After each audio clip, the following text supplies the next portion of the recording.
Thank you very much for being with us. No, thank you. Thank you for coming, man. It is only a pleasure. It's always nice to be around people of intellect, and it's always nice to be with people that have actually made something of themselves in this world. Well, I don't want to think of myself like that, but yeah. You've made it. Let's be honest. You're doing really well. Yeah, well, we're trying, to be honest. And I'm happy for it. You know what? There's too little people out there that's actually doing well for themselves.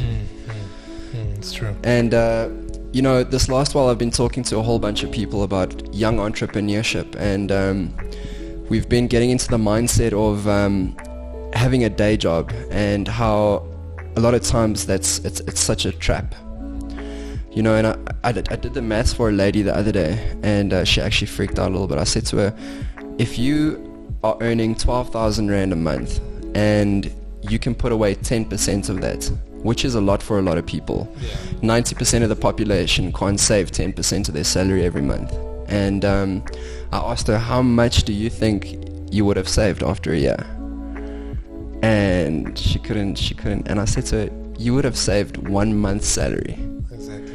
So I said to her, this whole concept of this whole misconcept that a lot of people have is that you could start working for people or start working for someone and then earn enough money to start your own business. And in today's economy, it's not the way to go. It really isn't a way to go. So we're just trying to find the cheat codes, if you will, on how to become a young entrepreneur successfully. Yeah, man. Look, to be honest, it's a difficult one, you know. My journey is probably 20 years old. And, when I've always wanted to be an entrepreneur, you know, even back at school, I always knew that I'll have my own business one day. Yeah. So that was always in the back of my mind, which was one thing that I wanted to do. So what I set my life to do is that, okay, when I went to varsity, I then went to study business management to make sure that when I have a business one day, I can run it properly. Yeah. So I wanted to respect the business. So I knew 20 years ago that, okay, fine, I'm going to have a business one day, but for me to have a business, I need to know the business. I need to have a business acumen. I need to have the knowledge. So I did that, and thankfully I got my degrees and all of that. Fine, but over and above that, I had the theory part, but I didn't have the practice. So I then started working for someone.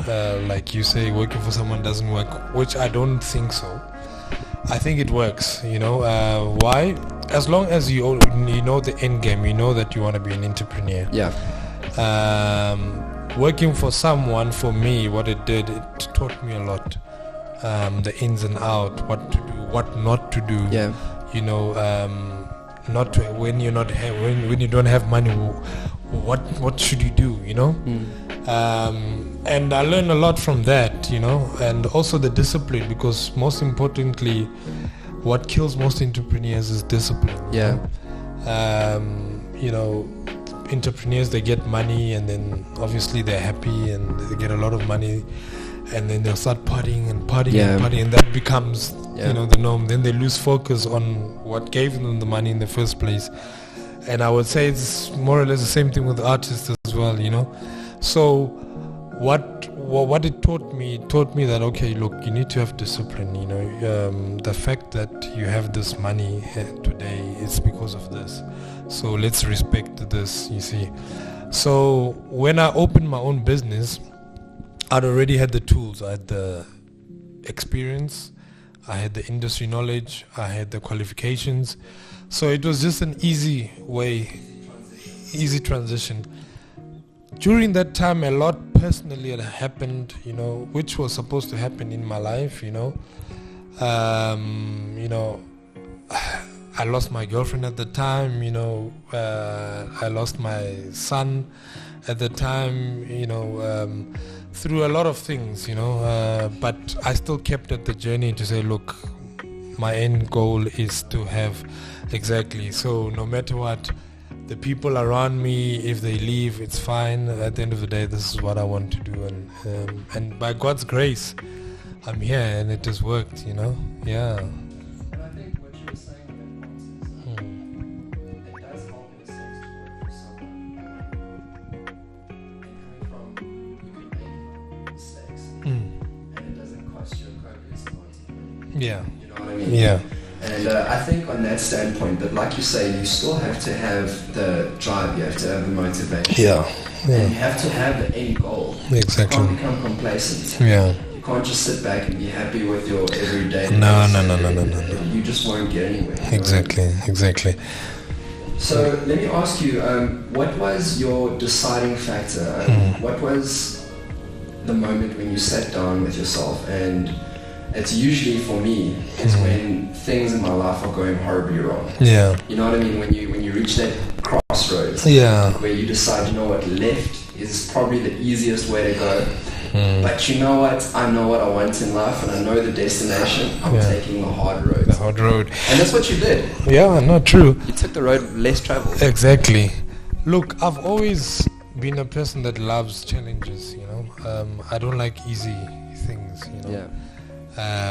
The hard road for me is always more exciting. I've always liked that. I don't know why. But You're an entrepreneur. I'm an entrepreneur, exactly. So I've always wanted to challenge myself, as you say. But the turning point for me was I had a good job. I was working at a good job, earning a good salary. I had a townhouse, I had a car. And I knew in terms of threshold, I'd reached the ceiling where I was. So when I started with nothing, I always knew that, I can always fall back on a job, because I did it before. So let's try this road that's less traveled. Let's try, there's nothing to lose, and it worked, it worked. But it's been a hard journey, and I'm still, still in it and still struggling, making sure. Man, if I tell you, my father's been at this as well, and the question I always ask him is, how much is enough? Yeah, it's never enough. And he just keeps on saying to me, my boy, you know what, when I wake up in the morning and I decide to myself, I don't want to go to work, then that's enough. Yeah. And he just loves what he does. Yeah, exactly. He loves waking up in the morning and he loves going to work. Exactly. Yeah, and that's the thing, when you were talking about money, firstly, I'm sure if you talk to someone like your father and someone like me as well, yes, the money is there at the back of your mind, but it's not about the money. I know it's a cliche. Yeah. You need to have the money to say that it's not about the money. You need to get to that point, and then when you realize, no man, but this is just money. It's not about money. You need to love what you're doing. That's the first thing. You need to, because the passion and the love that you have for your business or what you're doing, that's what's going to keep you at it when there's no money. So the money is just it's a byproduct. It's a cherry. Yeah, it's a cherry on top. But what's going to keep you there is definitely the love, the passion. It could be anything: music, trucks, whatever, mechanics, whatever it is. As long as you love it, then everything else will fall into place, man. Yeah. So let me ask you a bit of a nitty-gritty question. Yeah. So you went to school. Yeah. And then you got your degrees and you finished up, and then you went and worked for a company. Yeah. And I'll ask you straight up, where did the money come from to start your new business? Yeah. This is a question a lot of young guys ask, and you know what? It's and this is what I said to you. We're here to find out is because a lot of people get borrowed money from their fathers. A lot of people have saved up a little bit of money. A lot of people, their fathers have passed away, or they've earned it themselves, but there has to be a source of income in order to start anything. You know what I mean? Yeah, that's true. Where did your financial freedom come from in order to take that leap of faith into your entrepreneur journey? Look, for me, I would say there was no money. Yes, fine, but my previous job what happened was that I learned so much in terms of everything, in terms of what I want to do in that industry. My previous boss trusted me with the whole company. Basically, I was running that company. Yeah. And he was so entrusting in me. I saw that, look, I can actually do this thing for myself, you see. So when I started my own business, I had no money, fine, but I'd saved up a bit of money, but it was not enough to really run a business. It's never enough. It's never enough. So, but what I was leveraging on was the experience and the knowledge and the, I would say, the social capital. So your connections, the people that I know within the industry. So I could do basically everything without money, you know, and I didn't just by networking. So I knew Dean could give me diesel, for instance, because I was working with Dean before. So I knew Dean could give me a diesel account for credit for a month. You know, I knew Bongo, for instance, would give me this. So, and that's what I did within the first month, and then it worked. You know? It worked, and then as time goes on, I got a friend of mine. Actually, he invested a lot of money into the business, and then you know that also opened up a whole bunch of doors. A bunch of doors to say, look, let's now scale this thing and take it even further. And it has worked, you know. See, and I think a lot of people have to find their gap in the market. Exactly. And I think you saw with the waste disposal that this is really this is something that's needed right now. Yeah. I mean, you've seen South Africa all around. It's disgusting. It's disgusting. It's disgusting. And for me, what was even worse was that yes, the gap. The bug in the waste management. How it came about was that my previous company where we were working, we were doing street lights. You know, we were doing high mast street lights. We were installing them in Pretoria, and it was just dirty. We went into the township; it was dirty. So I approached the municipality there to say, look, can we clean the streets before we can start trenching and putting cables and everything, you know? And they said, no, it's fine. Please clean it. And what happened is that I approached the community leader, the councillor there at the time, and said, look, we want to clean up, you know, just have a clean up. We're doing street lights. And they said, look, we can help you. And we did it within 2 or 3 days. We cleaned up the streets. Wow.